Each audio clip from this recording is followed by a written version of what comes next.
আয়ুর্বেদ বলে খাবার সঙ্গে সঙ্গেই জল পান করা মানে নিজের পায়ে নিজেই কুড়াল মারা। আজকের পৃথিবীতে স্বাস্থ্যই সবচেয়ে বড় সম্পদ। যদি আপনার শরীর ঠিকভাবে কাজ করে তাহলে আপনি এই প্রকৃত অর্থে ভাগ্যবান। কিন্তু আপনার কাছে যতই অর্থ বা সম্পদ থাকুক না কেন, যদি শরীর সুস্থ না থাকে তাহলে সেই জীবন উপভোগ করবেন কিভাবে? অনেক সময় শুধু ভুলভাবে জলপান করার কারণে আমাদের হাসপাতালে যেতে হয় আর চিকিৎসার পেছনে প্রচুর টাকা খরচ করতে হয়। জলপান করার উপকারিতা নিশ্চয়ই আপনি অনেকবার শুনেছেন। সারাদিনে অনেকবারই জলপান করেন, কিন্তু যদি ভুল নিয়মে জলপান করেন তাহলে অজান্তেই নিজের স্বাস্থ্যের সবচেয়ে বড় শত্রু হয়ে উঠছেন। যেমন একটি কম্পাসের কাঁটা সামান্য এদিকে বা ওইদিকে হয়ে গেলে পুরো পথ ভুল হয়ে যায়, ঠিক তেমনি জলপান করার ক্ষেত্রে ছোট্ট একটি ভুলও আপনাকে অসুস্থ করে তুলতে পারে। অন্যদিকে যদি জলপান করার সময় যদি সঠিক নিয়ম জেনে নেন তাহলে চুল পড়া, জয়েন্টের ব্যথা, মাইগ্রেন, ত্বকের সমস্যা, কিডনির নানা সমস্যার ঝুঁকি অনেকটাই কমানো সম্ভব। তাহলে চলুন জেনে নেওয়া যাক জলপান করার সময় কোন বিষয়গুলি অবশ্যই মনে রাখা উচিত। নাম্বার 1, দাঁড়িয়ে জলপান করবেন না। আপনারও কি বেশিরভাগ মানুষের মতো দাঁড়িয়ে জলপান করার অভ্যাস আছে? সম্ভাবনা প্রায় 90% উত্তর হ্যাঁ হবে। আজকের ব্যস্ত জীবনে সবকিছু এত দ্রুত চলছে যে মানুষ 1 মিনিট থেমে নিঃশ্বাস নেওয়ারও সময় পায় না। তাই অনেকেই দাঁড়িয়ে বা হাঁটতে হাঁটতে জলপান করেন, কিন্তু আয়ুর্বেদ অনুযায়ী দাঁড়িয়ে জলপান করা স্বাস্থ্যের জন্য ভালো নয়। যখন জল আমাদের শরীরে প্রবেশ করে তখন কিডনি সেটিকে ছেঁকে শরীরের প্রয়োজনীয় অনুযায়ী ব্যবহার করে, কিন্তু দাঁড়িয়ে জলপান করলে জল দ্রুত শরীরের ভেতরে প্রবেশ করে এবং কিডনি তা ঠিকভাবে প্রক্রিয়াজাত করতে পারে না। এর ফলে শরীরের বর্জ্য পদার্থ সঠিকভাবে বের হতে পারে না এবং বিভিন্ন ধরনের শারীরিক সমস্যা দেখা দিতে পারে।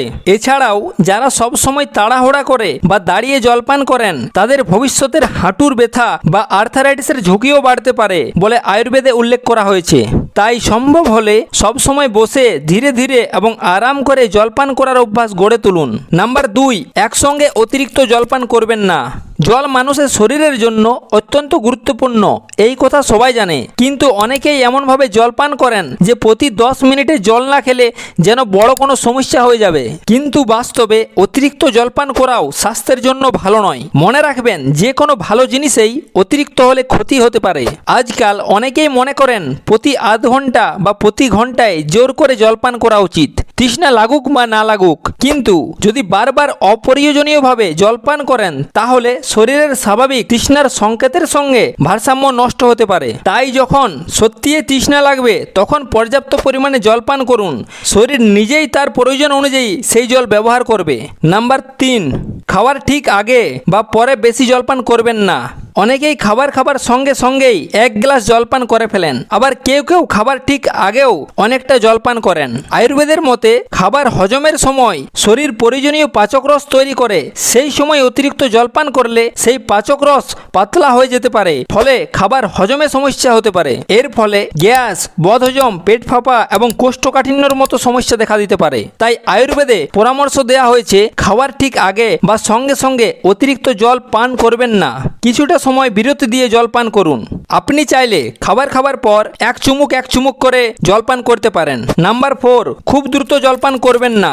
অনেক সময় আমরা এক নিঃশ্বাসে পুরো বোতল বা 1 গ্লাস জল শেষ করে ফেলি। কেউ তো প্রতিযোগিতাও করেন যে কে সবচেয়ে বেশি দ্রুত জলপান করতে পারে, কিন্তু এইভাবে দ্রুত জলপান করা শরীরের জন্য ভালো নয়। ধীরে ধীরে ছোট্ট চুমুক দিয়ে জলপান করলে তা মুখের লালার সঙ্গে ভালোভাবে মিশে যায়। লালা হজম প্রক্রিয়ার একটি গুরুত্বপূর্ণ অংশ। তাই সবসময় ধীরে ধীরে ছোট্ট চুমুক দিয়ে জলপান করার অভ্যাস করুন। নাম্বার 5, অতিরিক্ত ঠান্ডা জল এড়িয়ে চলুন। গরমের দিনে ফ্রিজের বরফ ঠান্ডা জল পান করতে সবারই ভালো লাগে, কিন্তু আয়ুর্বেদের মতে অতিরিক্ত ঠান্ডা জল শরীরের জন্য উপকারী নয়। খুব ঠান্ডা জল রক্তনালীকে সাময়িকভাবে সংকুচিত করতে পারে এবং খাবার হজমের প্রক্রিয়াকেও ধীরে করে দিতে পারে।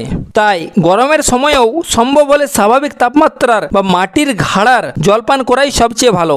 মাটির ঘাড়া প্রাকৃতিকভাবেই জলকে আরামদায়কভাবে ঠান্ডা রাখে, তাই আজও অনেক বাড়িতে ফ্রিজের পাশাপাশি মাটির ঘাড়ার ব্যবহারও দেখা যায়। নাম্বার 6, কিভাবে বুঝবেন আপনার শরীরে জলের ঘাটতি হয়েছে? এবার জেনে নেওয়া যাক এমন একটি সহজ উপায় যার মাধ্যমে আপনি বুঝতে পারবেন আপনার শরীরে পর্যাপ্ত জল আছে কিনা। এর জন্য শুধু প্রস্রাবের রঙের দিকে লক্ষ্য করুন।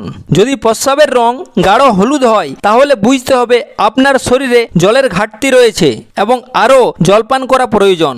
আর যদি প্রস্রাবের রং হালকা হলুদ বা স্বচ্ছ হয় তাহলে সাধারণত এটি পর্যাপ্ত জল পান করার ইঙ্গিত দেয়। নাম্বার 7, শুধু জল নয়, খাবার থেকেও শরীরে জল পায়। অনেকেই মনে করেন শুধু বেশি বেশি জল খেলেই শরীরের জলের চাহিদা পূরণ হয়, কিন্তু এটি পুরোপুরি সত্যি নয়। আপনি যদি প্রতিদিনের খাদ্য তালিকায় পর্যাপ্ত ফল ও সবুজ শাকসবজি রাখেন তাহলে সেগুলো থেকেও প্রচুর জল পাওয়া যায়। যেসব ফলে জলের পরিমাণ বেশি থাকে সেগুলোর মধ্যে রয়েছে তরমুজ, স্ট্রবেরি, আঙ্গুর, কমলা, ব্লুবেরি। এছাড়াও শসা, টমেটো এবং বিভিন্ন সবুজ শাকসবজিতেও প্রচুর জল থাকে, যা শরীরকে হাইড্রেট রাখতে সাহায্য করে। তাই আজ থেকে জল পান করার অভ্যাসে কিছু ছোট্ট পরিবর্তন আনুন।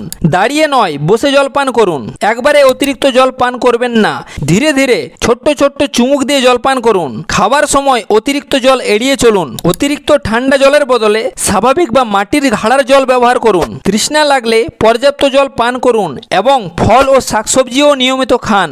মনে রাখবেন, সুস্থ জীবন গড়ে ওঠে ছোট ছোট ভালো অভ্যাসের মাধ্যমে। এই ভিডিওতে এতটাই, দেখা হবে পরের ভিডিওতে। ধন্যবাদ, ভালো থাকুন, সুস্থ থাকুন।